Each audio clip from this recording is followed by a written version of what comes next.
when I was talking to like my life coach this time, they had asked me to kind of relive like one of the best times that we had. So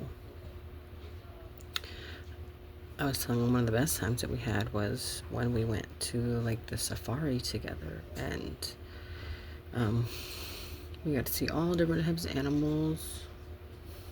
It was like such an amazing day. Um, he made sure we fed the giraffes, which was incredibly awesome. Like, he made sure we were there at the right time. He made sure he got the giraffe food. He made sure that we each got to take turns feeding them like up close and stuff. It was like so cool and thoughtful. Like, it was just so amazing. And for someone to plan a day like that was just so awesome. Like, he'd do amazing things like that all the time, right? Always plan the most amazing, coolest things, right? And that was like our second or third day together, something like that. I think it was our second day together. Our third day we went to the rage room and stuff, which was really cool. But our second day we went to the safari, right? It was so amazing. It was so cool. So then my life coach was like, that is so awesome and amazing. It sounds like such a positive time, right? I'm like, yeah, it was so awesome. He's such an amazing person. And they said, okay, now I want you to stop one moment. And I want you to take them down off of the pedestal for a second. And I want you to think back to that day, and I want you to see it in real terms.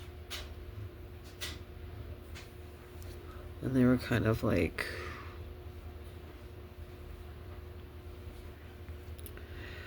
during that day, was there any point in time where you didn't feel comforted, safe, supported? Yes, he took you to an amazing place. He did amazing things for you. He spent money on you, this and that. But was there a time during the day where you felt some other emotions?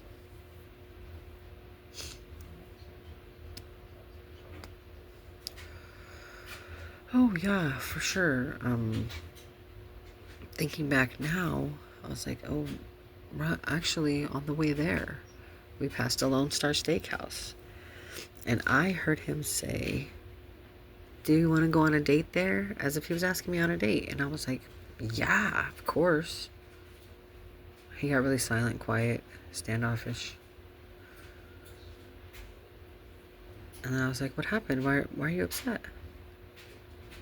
He says, well, you just said that you had a date at the Lone Star Steakhouse before. Who did you have a date with? And he got super defensive, super pissed. And then I remember he was like that the whole rest of the time. The whole rest of the time, he would not hold my hand.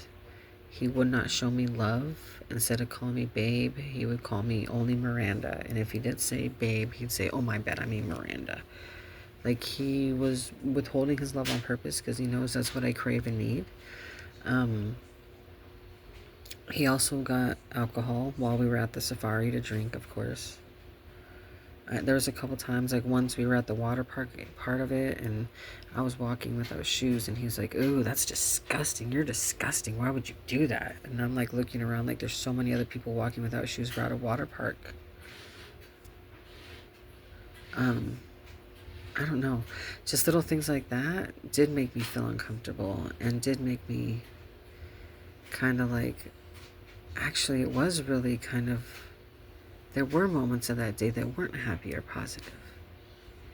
I distinctly remember many parts where I was very sad during that day because he was withholding from me and wouldn't hold my hand and, didn't want to experience it really as much anymore. Like, the excitement was kind of gone because his mind was thinking about who I went on a date with the Lone Star Steakhouse to.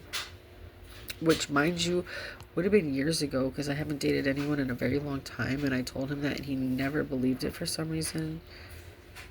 So even looking back now, that was like one of the most amazing experiences of the trip.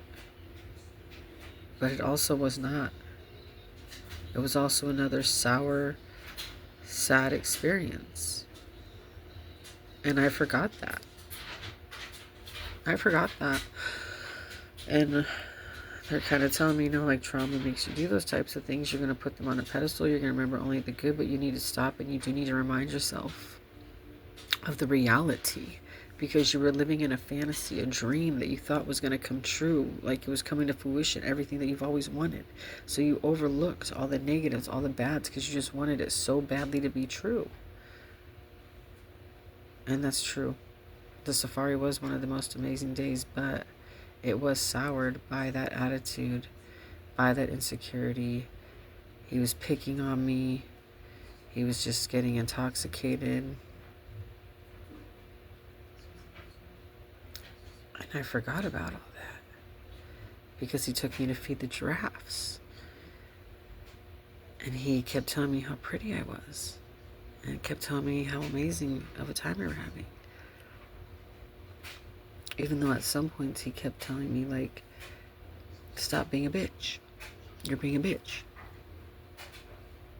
So I kind of was just clamming up, just kind of coming back into myself and not talking and not saying anything because I wasn't talking. I was being more of a bitch, and it was just like a chain reaction, and I don't know. And I'm just remembering that today. I'm just remembering that feeling today. I'm just remembering how he made me feel insignificant in an instant. And that was day 2 of us meeting in person. And I still entertained a year-long relationship, knowing full well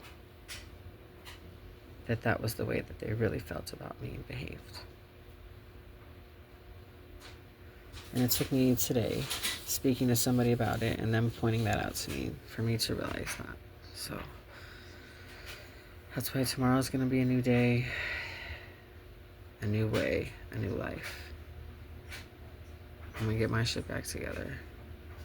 Little by little, I'll get there. Back to the girl I was, woman I want to be. I'll get there. I deserve to be there. Therefore, I will get there.